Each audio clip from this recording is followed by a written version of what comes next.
Isn't it interesting that Prince George is suddenly 9? It seems like it was just a couple of weeks ago that Kate was standing on the steps of the hospital with her firstborn, obviously the heir to the throne. And of course, the rules of primogeniture changed when George was born. If he had have been a girl, for the first time in history, she would have been queen. But no, we had a boy, and this little boy is now 9 years old and very much stepping into the role of future king. Kate and William are doing this very carefully. During the Jubilee, of course, we saw them take George and Charlotte to their first real official event in Wales. Now, this is the sort of point of this, of course, is that George will one day become the Prince of Wales. When the current Prince of Wales becomes king, of course, William will become Prince of Wales. When William becomes king, George will become Prince of Wales. So it was very important that this first sort of public event took place in Wales during the Jubilee. But we've, of course, saw him at Wimbledon recently, where he was meeting with Novak Djokovic, and he was quite shy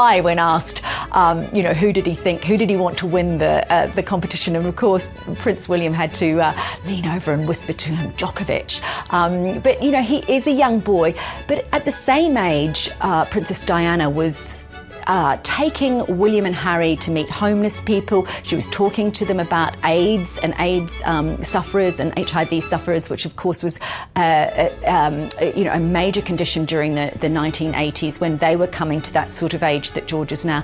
You can see that Diana's approach of making sure that her children understood normal life and the suffering of others is very much being instilled in George.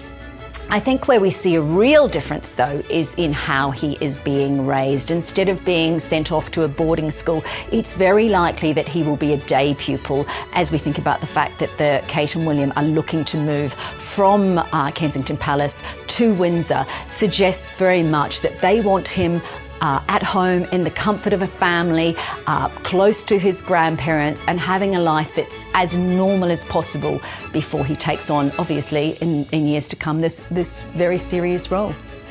Look, I think we have seen a lot about the three children. I mean, there's plenty of commentators pointing out the fact that, George does look like the eldest serious son. He loves art and he loves sport and all that sort of thing. He's a really rounded kid, but he definitely looks a lot shyer than, say, Princess Charlotte, who, if you remember, was waving when she went to the hospital when her brother was born.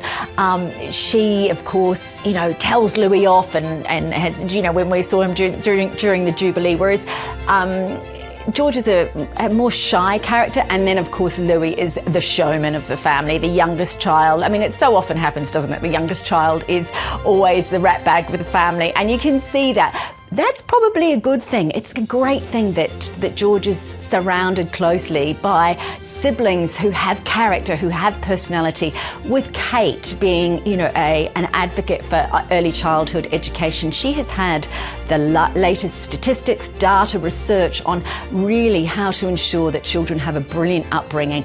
We know she loves gardening. There's been footage of the children cooking together. So they're a very united family, very, very different to how William and Harry were brought up, obviously. So this sort of nest of family will always support George. But yeah, as a character, he's fairly inscrutable. Probably a good thing for a future king.